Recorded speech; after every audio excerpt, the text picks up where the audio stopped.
guys, it's Jody with the Whiskey Rebellion Barcast. It's a Sunday. Hey, first round of playoffs are on, so we should be out there having a good time, celebrating our team. But we're going to do the thing we're going to keep building on is the let's go Pens. No. But anyway, they're playing right now, aren't they? Or they played earlier today. Yeah, they lost. Okay, good. Anyhow, so you feel better.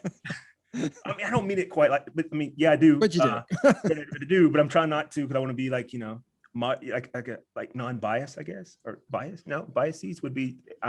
Biases is what I show. So I want to be non-biased. It's a work in progress. We understand. Yeah. So okay. So anyway, hey guys, so we're going to continue on with our parallel of what we've been doing, which is we are taking the ideas from. By the way, if you haven't watched Man Shit, you need to. That guy is hilarious. He's got this great freaking beard. Has a bow at the bottom of it. It is, dude. That guy's name Jeremy something. Yes. Yes. That guy is hilarious, man. Anyway, him. What's the Drum Mash and Bourbon Junkies? I know for sure have all done this. And what it is you do a blind of something that's just new. And so we're not like recreating the wheel here, but we are doing something different. We're all in different places. We all have different palates. And I thought it would be great to do this as a series. So I did mine last week. If you haven't watched that episode, it's 112. Tonight's 113. And this Mr. Billy is going to tell us what he has and what he's going to be tasting it through the show. But he's going to tell us what his lineup is tonight. Go ahead, Billy. All right, guys. I hope everybody's doing well. Gentlemen, ladies, as always, be good to yourselves. Nope. Listen, shout out to my guy, Jonathan. I appreciate the good look there, brother. Thank you so much. So what we have, so I'm going to do something a little different. This is first, they're all rye. Secondly, I have not had any of these. So I'm going to try to figure out which one is which and also give my lineup. So we got Michter's 10-year rye. We have Pikes Peak. We have the Noble Oak rye, which the Noble Oak, I've had the bourbon, which is actually very, very good. We got the Rebel and we got the Sazerac. Real quick, is that Pikesville or Pikes Peak? I can't see. Pikes Peak, Pikesville. Okay. And this one is 110 proof. I've been wanting to hear about that one, so I'm excited to hear about that one. Yeah. And the Sazerac, I actually got an idea from Mark on the Sazerac, so that's what made me try that out. Shout out to my guy Chuck too for helping me get my hands on the Michter's rye. Definitely, I appreciate that. Thank you, sir. So that's about it. And I guess everybody else can tell what they're drinking, and I'll try to figure out which. Okay, and don't forget to rank them. That way we can let our viewers know which ones that Billy Bree loved, which one he loved, and which one he didn't out of the 5. But that doesn't mean they're not all quality ryes. It just means that of the 5 he picked, this is the order he would rank those. Correct? Correct. Cool deal. All right, David, welcome to the show, man. What you got going on? Right now, I am trying some rum. Not drinking whiskey tonight. This is the Foursquare Sagacity. And this is my first foray into Foursquare rums because they are a little on the pricey side as far as rum goes. This one, I think I spent 67 on. Yeah. So I guess if you get it at 70, don't be too mad. I saw other expressions that were in the high 70s and another one at 99. I don't remember exactly what the expressions were. So this is, I don't know if this is their low end one or whatever, but that's relative because it is a very nice rum. I just took my first sip. The nose is, you get like kind of like a light floral, kind of a berry kind of a scent to it. But what's cool about this one is that it's a 12-year rum. It's aged. It's a blend. Half was aged in bourbon barrels and half in Madeira barrels, Madeira wine. So you get some of those wine-like characteristics to it, but it's really nice. It's not dosed at all. They blend them back. They blended it's 2 a barrels. blend. Got it. You definitely pick up some of the wine, and you pick 2 up aged some barrels of that they blend. I like that. It's a fabulous idea. Yeah. And anyway, so it's really great when it comes together. It's not too sweet, but there's a little bit of sweetness there. You do get this. It's just so complex. I'm gonna have to keep sipping on it to tell you more. One thing though, the ending it stays with you a while, and I like it. There's like a kind of a pepper heat and like kind of like a orangey fruity kind of thing going on with it, so it blends through. It's really nice. You know, I would probably buy this again at this price, but not all the time. This I would take this over Mount Gay XO. That's where I'm at with this one. Where is it distilled? This is a Barbados rum, and this it's 96 proof, by the way. I don't know if I said that. So, Well, I'm gonna go next real fast. ahead. Who's somebody have a question? Okay, well, I'm gonna go next. Anyhow, I'm drinking some Fiddler that was sent to me by my boy Mark, the bourbon and cigar guy, and t-shirts from DC. So anyway, it's pretty good. I am curious of the age on it because it does taste like it's a young whiskey. It's from Atlanta, but it has all of those great expressions that you want. Like right off the nose, you definitely get the charred barrel smell, and then some of the higher, thinner, sweeter fruits can come through the smell of it. Once you take it in, barrel on the front, very light fruits again, mostly towards your almost like a citrus, maybe a mandarin, something like that type of, and more of a mandarin peel, if that makes any sense. And then it finishes off with just a little bit of heat. It's actually a great sipper. I bet it's a fabulous, fabulous mixer. It's really good. I've had it for some time. I do like it. I like to sip on it. I like to have it I've never mixed it, to be honest with you. That's the reason why I said I wonder if it is. But it's from Atlanta. I wanted to give a shout out to my boy Mark, because it is good. It is one of the younger ones that I don't even know how old it is, but my assumption is, because I don't have my glasses on, but from what I can see on the bottle, it doesn't say the age. So if it's on there, send hate mail to David, because I don't have good eyes. So I mean, they're beautiful, but they don't see very far. But it does taste a little bit thin and a little bit young, but it's really, really good. So Chuck, welcome to the show, man. What are you having? Thanks. Tonight I'm having 1792 full proof. It's a store pick, 125 proof. Just cracked it. On the nose, right off the bat. Of course, one thing you should do with this is let it sit for about 20 minutes. This is very alcohol forward. Let it sit for 20 minutes. It's not even as noticeable. Right off the bat, though, on the nose, I get a lot of the that vanilla cake frosting that you get in those little plastic containers. It right off the bat. I mean, it's amazing. Little citrusy, orange, apple, little spice like cinnamon. As far as the taste goes,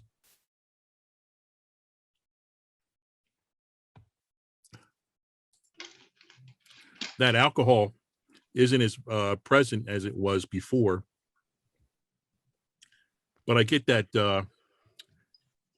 it's like citrusy, apple, little bit of orange, caramel, salted caramel. I get the salt right here along the sides of my mouth. Very interesting. As far as the mouthfeel, it's very oily. Of course, I think it's a barrel proof. So, and as far as the finish, I'd say it's a medium finish. Very good. Settles down with an apple cider at the very, back end. And a little bit of licorice, red licorice, not the black licorice. I'm not a big fan of the black licorice. But it's very good for the price point of $45.95. This is a hitter. Well worth it. Well worth it. Yeah, I'm agree with you. It's one of my favorite. That would be a fantastic idea for somebody to do if they wanted to do like a tasting of all barrel proofs or full proofs or something like that. Because I think that would be, by the time we come back around, maybe that's what I'll do if someone else hadn't already picked it. But I've made it quite clear on the show many times, the Weller Foolproof is my favorite Weller product.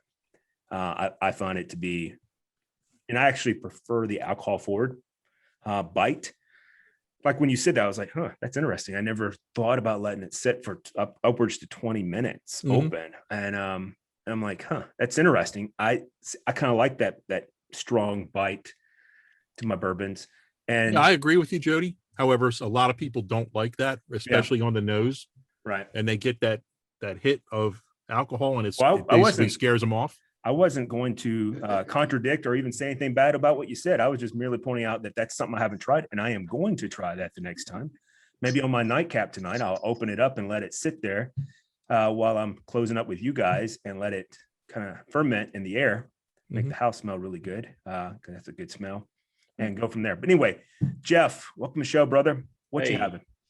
Tonight I'm going with the Smoke Wagon small batch. It's Nice. something that I've had this bottle for probably 5 or 6 months. I don't know if they all come in at 100 proof. This small batch is 100 proof, and I've been wondering about the age. It has a very young mouthfeel, because talking about that, it's very ethanol forward. It's a blend of various vintages.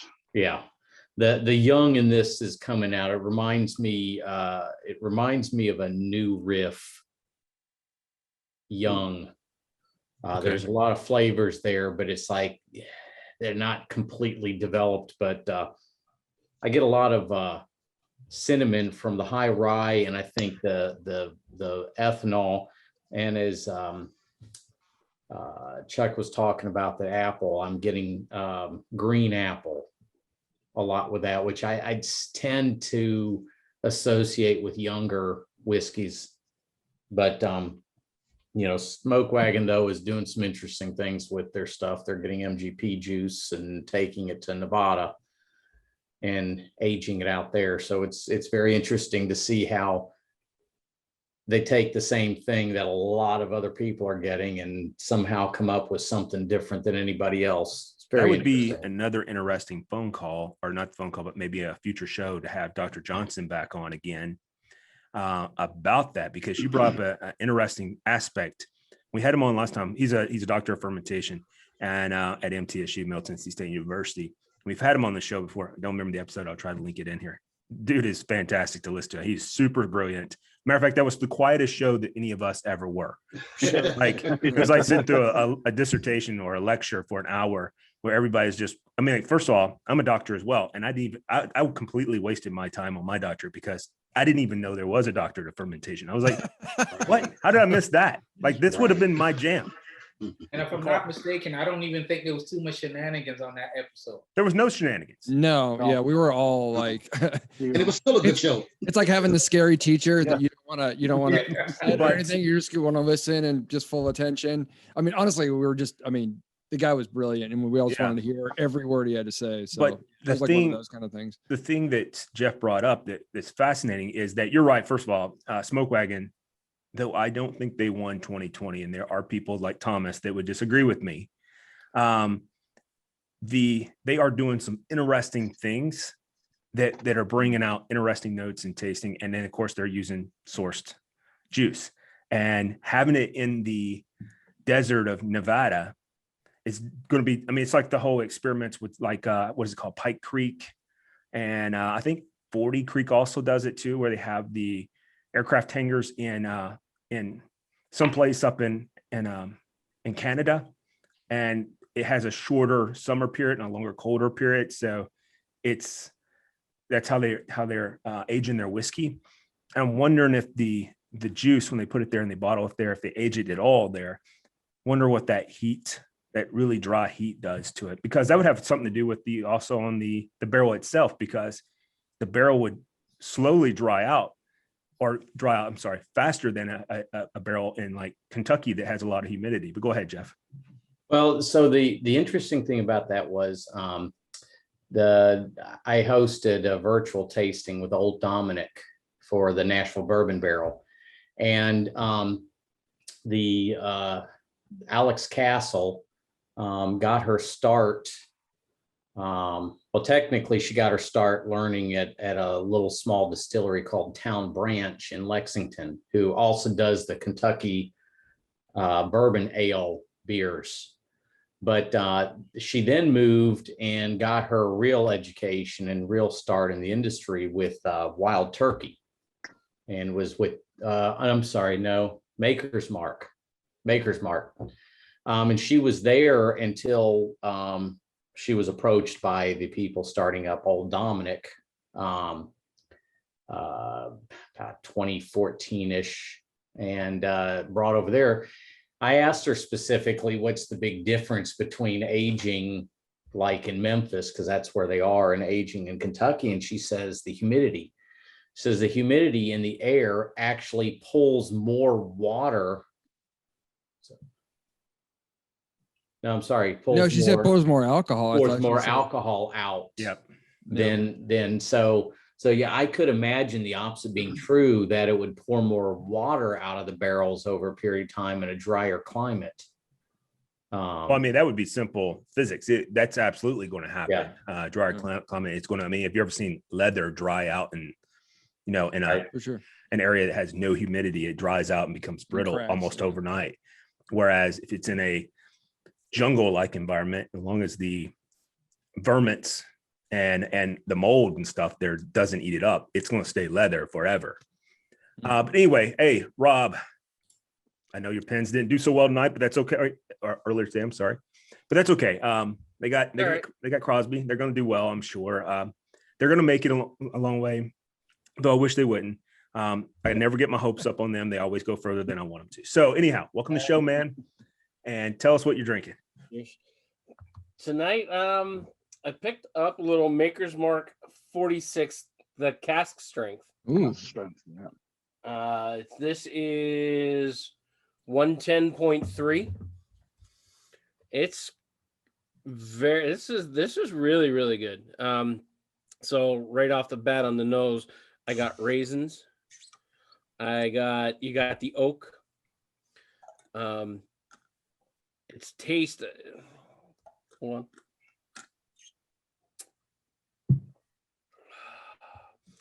Definitely strong on the oak. There's some toffee in there. Definitely that vanilla. The sweetness that is associated a little bit with Maker's Mark. You're definitely picking up on the sweetness. Wow, longer finish. But I don't get that 110 alcohol burn out of it. You know, some of the higher ones, you start to really taste that alcohol towards the end of your sip. This is drinking more like a 90. That could be dangerous. Lil John, welcome to the show, man. Yeah. Well, so I actually pulled small batch smoke wagon, just like Jeff. Which it was interesting to hear Jeff kind of give his profile, because you know, I don't get the apple, more so like Jeff does. I do get that kind of sweet, crisp. I can see how you could pull an apple from it, but I get more of the vanilla and caramel on the nose, with that kind of like soft pepper. You know, there's some spice in there, but I think it's kind of like that bait and switch, right? It's like it's got a soft, sweet nose to it, but when you do taste the smoke wagon small batch, it is heavy on the spice, so much so that I find it kind of it's kind of strange to me, because it's very heavy on the spice, but it's almost so heavy that I'm just like, all right, I need to kind of drink a little bit more to get that spice, so, you know, to go away.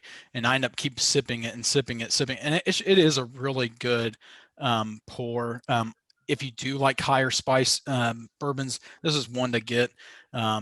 You still kind of get that caramel, vanilla throughout the entire experience, I think, from the nose, the palate to the finish, but that spice is pretty prevalent as well. So let me ask you, that spice, is it a peppery kind of spice where you can like taste it and smell it in your nose? So I think so. I think it's more peppery spice than it is more of the rye. I get more of the rye on the finish, but more of that, more of the pepper on the actual palate. Cool. Hey, let's do before we go to Mile real quick. I would agree with you. Hey, Jonathan, quick question. How long has your bottle been open? Oh gosh. It's Well, I've got one that's been it's open probably for been a year. If you want me to try that. it's probably been open maybe about 6 weeks, I think. I'm wondering because I got this one back when they first started popping up in Nashville, which I think was around December. So I'm kind of curious about how much of that is because mine's been open for a while, and how much is is kind of altered the flavor a little bit, because it's not exactly how I remember it when I first got it.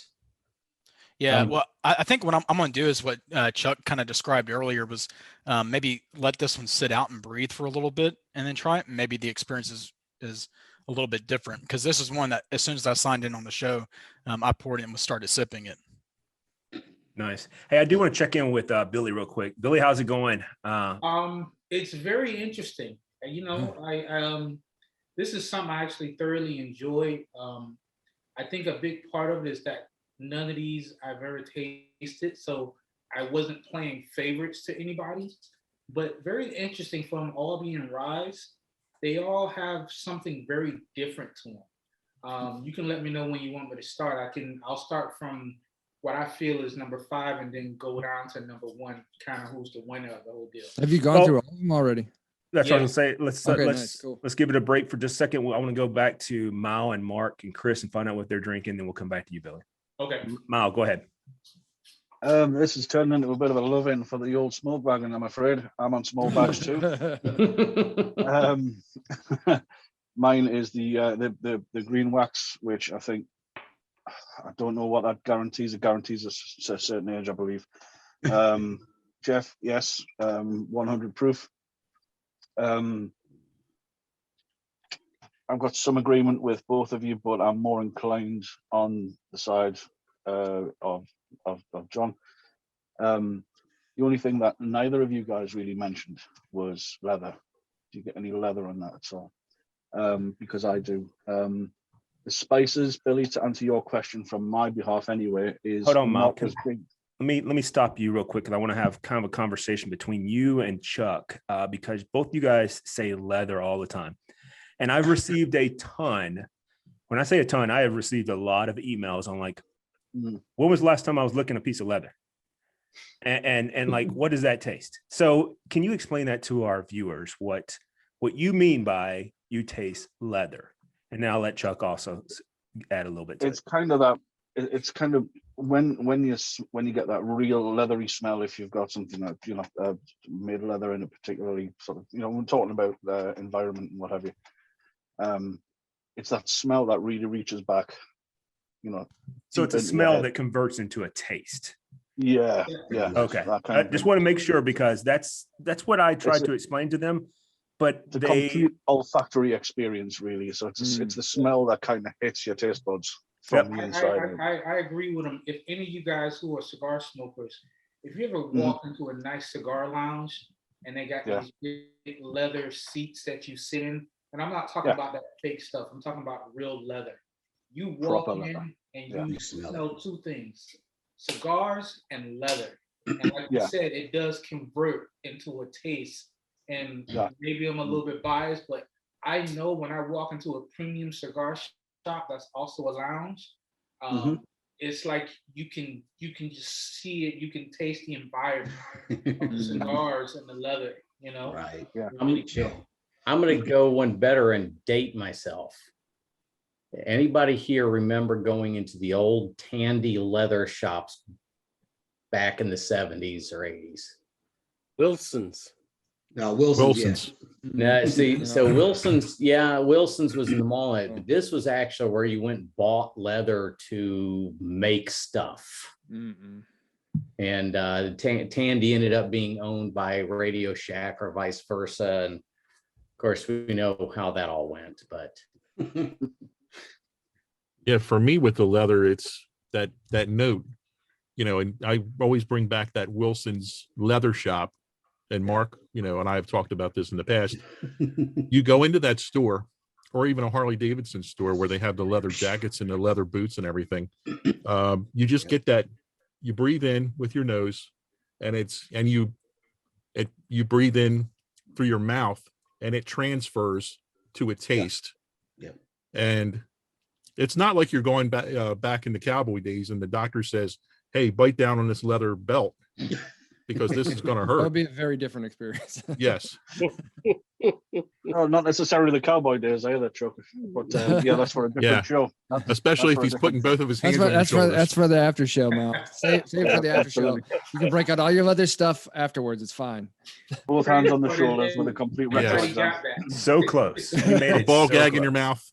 There you go. I'm All gonna, right, so let's go back to Mal And real I- quick. Finish I'm your gonna say expressions. real quick on And that- my take And on anyone the else? Yeah, Smoke Jungle Wagon. Boogie. I actually think I think my bottle has probably been open too long. I think Mine's it's been open lost about some of the 3. complexity. How long has Mine's it been open? About 3 months. Like I said, since probably around December-ish. How much do you have left in it? About a quarter of a bottle, maybe a little less, maybe a fifth of the bottle left. Because one thing to keep in mind is, from what I understand, is once it gets down to a certain point, usually about half to a quarter, 1/3, you want to transfer it to a smaller bottle. Yeah, I can see that. But there's not as much air in there. So there's not as much air, correct? I've also thought about, because I've got those things that were they're specifically sold to keep wine. You put the rubber stopper in and you use the little plunger that sucks Oh, the air. out Yes. of it. Mhm. Yeah. I probably should get a bunch of those and start moving those over to the bottles too. All right, so back It's too much to work. Mal real quick, because it looks like we thoroughly explained what we mean by tasting of leather, and then we went further. So too. It went almost into a Freddie Mercury experience. So finish up what you were talking about. Very, very, very quickly wrap this up. I don't get the apple. I do get the sweetness, but I don't get the caramel or vanilla. It's more like a toffee to myself. It's not a sweet toffee though. Maybe it's maybe like a solid style of toffee. York, obviously cinnamon. To answer Billy's question, as far as the spices go, for me personally, not as big as the uncut, because the uncut is the one that we tend to drink on the show. Until tonight, and half the show decided to drink the small batch. It's not as big a hit, but definitely cinnamon, and I get a touch of nutmeg as well as far as the spices go. Nice. Medium finish, like Jeff said with the ethanol. I don't know if it's the ethanol or if it's the high rye that kind of peters out into the end of the medium finish. But other than that, yeah, all good. I love this stuff anyway. So Very good. Mark, welcome to the show, man. What's up, brothers? What's All right, up? so I'm doing 2 things right now. First off, is Bardstown Fusion. I like just it. picked I like up the in Florida. Bardstown. I personally like it. It's on my Yeah, I shelf like this. right It's there. It's the interesting. more I sip, the more I like it. When my first sip it was kind of thin. Mark, is that the series 4? 3. Okay. This is 3. So a couple pours in, you've seen me pouring a few times now. So I'm probably at about my third 2-finger pour, give or take. It's I like it more as I pour. And Two this fingers gives from me the top or the bottom? I'm just curious. We want to get Say the again? appropriate 2 fingers from the top or the bottom. We get the appropriate measurement. from the bottom this time. But also, this is a Grand Canyon glass, so the pours are a little bit different here. This is the Grand Canyon, so it's probably not quite the same amount. Oh, I've seen those. That's yeah. cool. It's very cool. So it's as we're talking leather, I get a little leather. The ethanol is a little. Do you get a little bit of initially. peat? Because I get a little bit of like grassiness. I don't know what it is. I don't know if it's some type of bark or what, but that's what I get from it. I've been sitting here. I don't know if you guys see me. I've been swishing. When you watch it back, you'll see me swishing, trying to figure out what that is. Maybe that's what that is, Jody. I can't place something. I'm getting a little raisin. Maybe I like raisin, it. I think it's very like plum. complex. I think Yeah, it's very the- complex and I like it. For sure. The more I've sipped, the more I like it. So I'm gonna have to come back to that. I do like it though. The more I've sipped, the more I like. Now, the only thing I would say about it is like it's not a daily drinker for me. It's also not something that I crave. It's more one of those, if I had some buddies over and they wanted something interesting to drink and they're like not like you guys buddies, but maybe pretty good buddies. Yeah. I'll let them have that. And they would have to be real bourbon drinkers before I would offer that. Right. For sure. But they ain't going upstairs unless they're real bourbon drinkers. Listen, real bourbon drinkers drink all day. That's why. For sure. So the second thing I'm sipping is something I picked up in Florida last week. It's called Alcoholics. This is the Hotel Tango. Alcoholics go to meetings, we go to parties. Is that the military one, yeah? Right, yeah, it looks like a canteen. This is extreme. It tastes really, really, really young. Initially, I just got ethanol and corn. Ready to drink, huh? That's exactly how it would be in the military. Yeah, this ethanol and corn. I'll come back to it, but right now I just get ethanol and corn. It says it was awarded a 94, excuse me. I don't know how, but maybe I'll come back to it and see. It's supposedly a high. Where's it rank against Fossil Creek? Better. But I don't know if that. I mean, that's. Is that right? What is that saying? I'm just saying, Fossil Creek, man. That's. Yeah, we'll never get sponsored by those guys. No. Let's hope not. I was going to have them on the show, but we're going to pass on that one for now. Chuck, what do you say? Let's hope not. Yes. Jesus Christ. Hey, Mark, I got sucked in with a can like that in the beer drinking world. That was that emergency drinking beer. This can's really cool. And then I took it and I got, man, not even in an emergency. Jeff, I was literally Googling that as you were describing it. I was like, that's like the emergency drinking beer. Like, who makes that and all this other stuff? Yeah, that's the thing. Like, you pick up a case of that for downing at the lake or at the beach or something like that. No, that's not even that. That you right take there that to a party of just, people you don't like or have any respect for. This is better. I mean, I can do that too. Right here. So I'm going to revisit this, but for right now, it's awful. Or here's the other thing: you either have a really good story like my best friend Buddy does, where he's like, "Dude, Keystone Light, it's every can is specially lined. It tastes like it's coming from a bottle." That's bullshit. Anyhow, Chris, so you're going the fact that you have to cancel this one out. The fact that you have a best friend named Buddy. Do that. Cleanse the palate. I'm sorry, Chris. What were you saying? Well, the fact that your best friend is named Buddy, that should be like the opening intro to every story. I mean, he lives in Texas. Well, no, his name. He lives in Texas. His name is actually Leslie, but he's Texan, and he's had too many fights because of that. And so, well, I mean, and I'm like, dude, I don't get it. My name's Jody. Boy named Sue. Yeah. Hey, so have y'all had the Bardstown?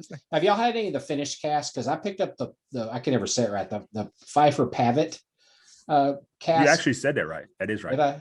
Yeah. I picked it up, and I've had the Prisoner. They're both excellent from Bardstown. I like Bardstown. I like some of the expressions they're doing, and they have that new one that's been the rave of all over the internet, where it has that Japanese mask looking thing on top, like the ninja warrior looking freaking samurai. Bardstown does? Yeah, they're the ones who are. That's the juice from it. It's Bardstown. Oh, okay. They got a 15 and a 3. Stuff is expensive though. Yeah, it is, but it's not badly. It's $159 for the 15. I think it is. Internet, if you guys don't like me, send it to David. I think it's $159 or right around $200, and then the 3-year is like $70. After hearing that it came from Bardstown, if I find the 15-year, I will buy it. I will not have hard time paying over $25 for anything under 4 years old, to be honest with you. Yeah. But anyway, Chris, I want you to finish up what you're having tonight. You're still muted, Chris. Still muted. We don't do sign language, Chris. Need you to unmute. You're muted, brother. Yeah, I'm sorry. I'm trying to block out my kid in the background. He's having a meltdown. Anyway, so I'm kind of drinking the granddaddy of Texas whiskey tonight. This is Garrison Brothers Cowboy. Basically, it's just corn that they turned into ethanol that you could probably put in your car and put in a barrel for a little while in the Texas heat. But I know David's a fan of Garrison Brothers, and Garrison Brothers is very polarizing in Texas. you either like it or you hate it. There's not a lot of in between, and it's stupid expensive. Yes, it is. And so Yes. for me, I happen to know Dan Garrison and the guys in high, so I got a really good deal on the 2 Cowboys I have in the Balmorea. But yeah, it's the price is outrageous. But yeah, I enjoy this. It's really hot. It's young. It's sweet. It's corny. But I like it. So, and I got, like I said, I got it cheap. Chris, I know you work my- in. Small I know you batch work- over here as well. I know you work in the field of healthcare. So, and I've been wanting to ask. I wanted to ask this question to you last time we ran out of time. So when you come home, I don't know if you work nights, days, what? I work nights. Okay, so you work nights. You come Yeah. home. I used to work nights when I was a police officer back many, many years ago. Do you have a drink right before you go to bed? No. I don't. I am one of those people that when 7 a.m. Well, my new shift is going to be 5 p to 5 a. But when I'm done, I go home and go straight to bed. Really? I don't. Yeah, I know. I have friends that work out when they get off. I don't. I work out when I get up. They'll go Yeah, home and I have a do that drink too. or whatever. I don't. Nope. Mm. I go When I home used and to it's work straight to midnights, bed. I shouldn't say midnights. When I worked evening shift, it was or the swing shift, it was 11 p.m. Is that right? No. Well, Thursday's 11 p to 7. It's like half the night to like 3 Yeah, a.m. and yeah. then like it starts relatively early. I forget what time it is. But anyway, when I worked that, I'd come home, have a drink. Well, actually, I would take a shower, have a drink of something, and then go to bed. And then, like you, when I woke up, felt refreshed. That had a cup of coffee. Then I'd work out. Yeah. Now, my preference is still to work out in the mornings. But if I'm just now getting home, the last thing I want to do is work out right before I go to bed. I don't want that adrenaline before I. It'll keep you pumped up. Anyway, I- cool. I dig it. I've been wanting to ask you that. It's the only reason why I asked it. Let's go back to Billy real quick. Billy, give us an update. Do you have it ranked? Okay, so I'm gonna start from number 5 and go down to number 1. This, like, again, was a really unique experience for me, being that I've never tasted any of these, so I'm not biased to one particular bottle or other. What I did intentionally is put all of them in kind of a wide mouth glass, so I can literally put my nose in my mouth and my mouth in the glass at the same time to try to get a really good feel for it. And as a side note, I did have water in between each and every one. Curious enough, when I had water in between each drink, I could feel or I could taste more richness of what I just had. So the water kind of improved it. And I know sometimes people will put a little bit of water, especially in ryes, because they are a little hot. But only thing I did was tuck a little swig of water to clean my palate. But the flavors from what I just had kind of came back a little bit more.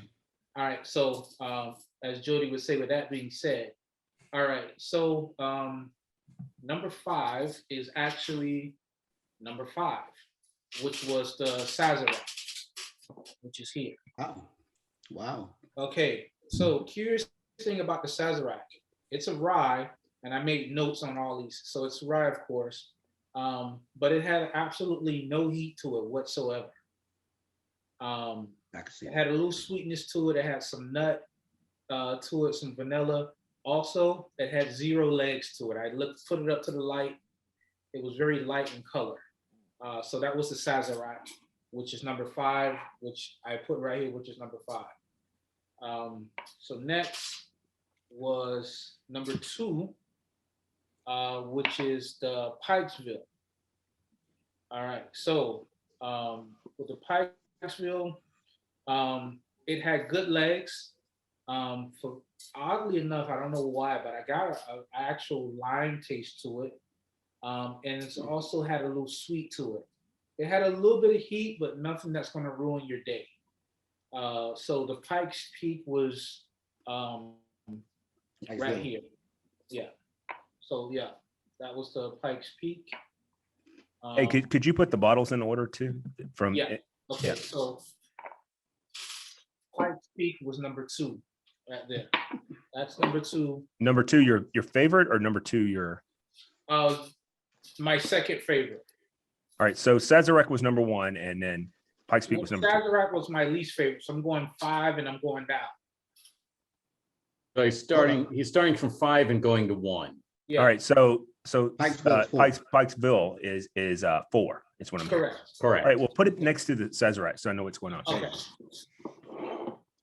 And then when you're done, take a picture of it so I can put it in the in the video, please. Okay. All right. See here. All right. So number 3 was right where it is the Noble Oak rye.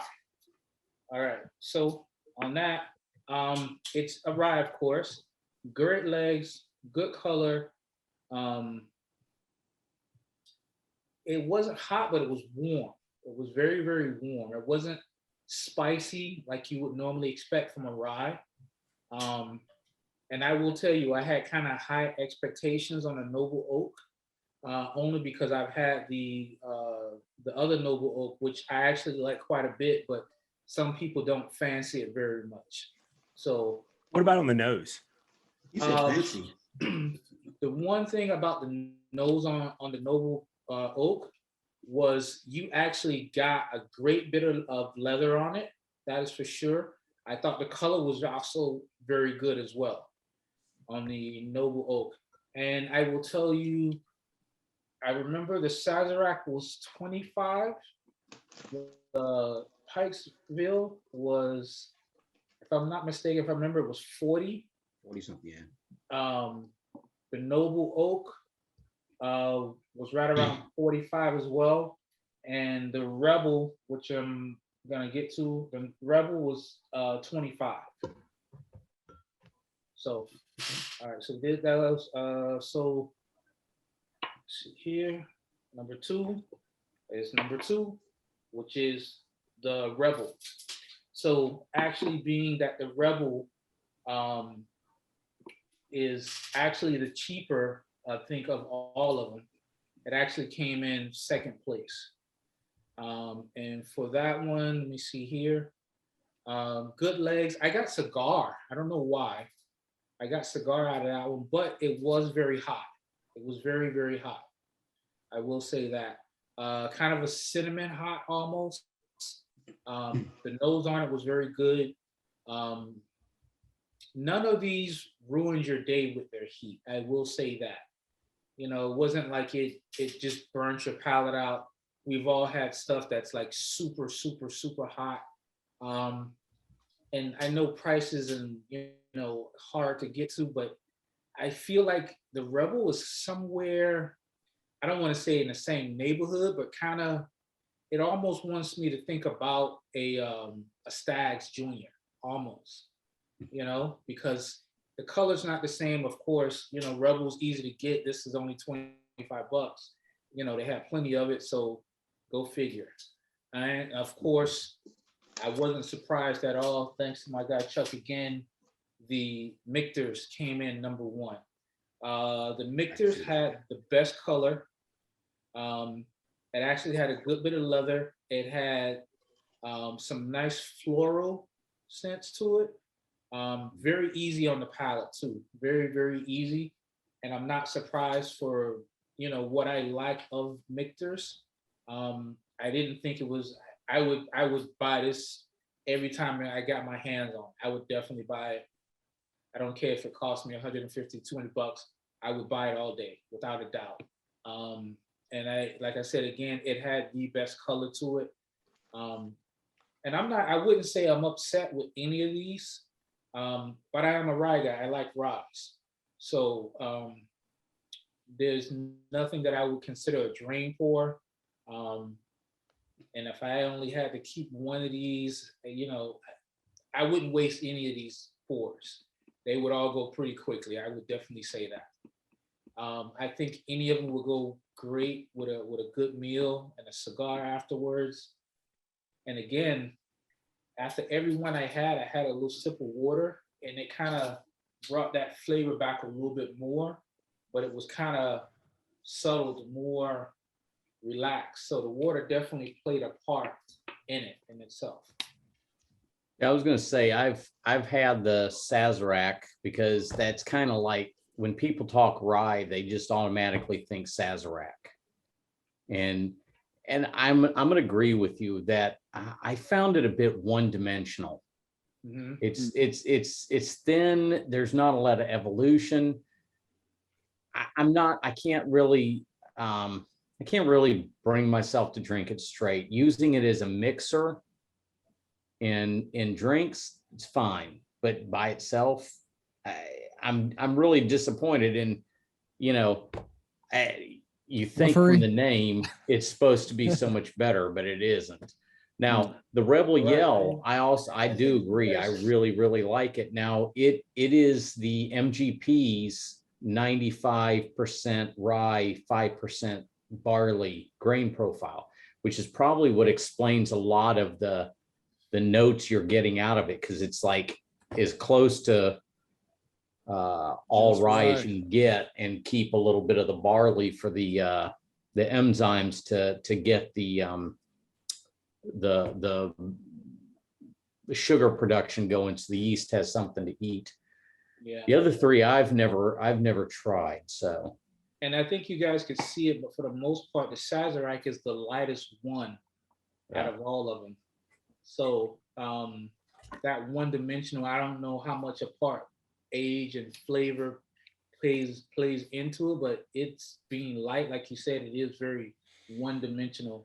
But again, I wouldn't be upset with any of these purchases, that's for sure.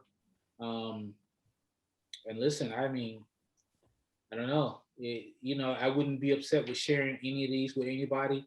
Oddly enough, though, the store that I've developed a relationship, Moto's Liquor here in Miami, they were the only ones who had the Noble Oak Rye. None of the big box stores had it. And I had seen it probably a month or two ago and just, all right, I'll get around to it. And I finally ran out of the other Noble Oak. So I said, you know what? Why not? I'm going to give it a shot. So, very cool. Yeah. So doesn't Noble Oak also make a bourbon? Yes. Yeah. Because I see it all the time. I've never tried it because I think it's a gimmick, to be honest with you. And I've never heard anyone say anything good about it. It came out of 3 out of 5 out of your rye test. And I'm curious where it would fall. Has anyone had it on here? Early on when Billy first started joining the show, Noble Oak featured quite heavily in your setting. I quite enjoy it. I've never been upset about pouring Noble Oak. I mean, and it's readily available. The price point's always the same, really, no matter where you get it. To me, I almost feel like it's a sleeper. You know, they don't do a whole lot of advertisement. And this may sound weird, but they don't do a whole lot of bragging. You know, I think they kind of just let their products speak for themselves. You're the only person I know that's had it, Billy, and I remember that from very early on last year, kind of thing. Yeah, I mean, you know, and the only reason that bottle lasted as long as it did is because at the time I had so much open. But you know, it's definitely. I'm sure if I sat down with any one of you guys would not be disappointed in a Noble Oak. Yeah, everybody has their fan favorites and whatnot, but that's why I kind of went with 5 different pours that I've never had. This way, because you know, if I was to have, you know, the regular Michter's, you know, I'm kind of biased because I'm a Michter's guy. I like their stuff. Yeah. So I would, you know, and I just wanted to kind of do something different, kind of show our diversity within the group. Yeah, I've got the single barrel rye here. Don't I do that? It's one of my favorites. Like. So on Wednesday, who is doing the? Is that Rob? Yes, sir. I think was I either this Wednesday or I was Sunday, because I'm on vacation this week. I think I'm next Wednesday. Well, Rob, I thought I was doing Wednesday, but you can do Wednesday if that's better for you. Works out better for you. We'll figure Wednesday or Sunday, doesn't matter to me.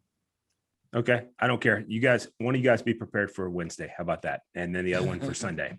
All right. And then David, you next Wednesday.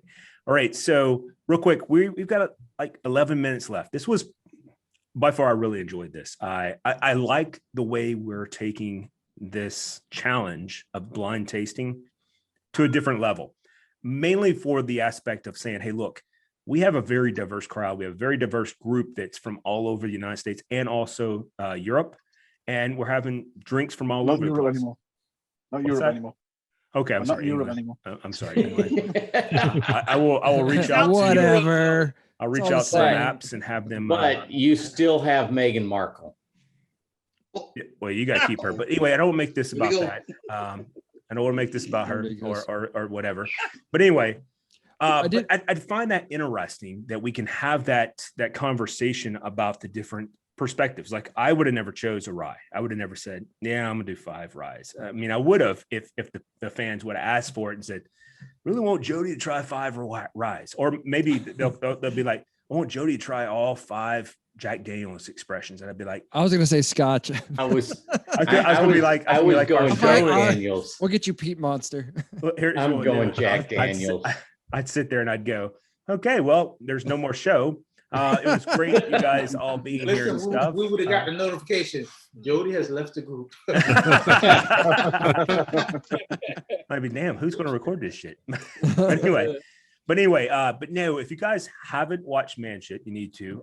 Bourbon Junkies, obviously, I really adore a lot of stuff they did. They're innovators. Them and Man Shit are probably my favorite two bourbon enthusiasts that are bourbon enthusiast groups that are on the tubular.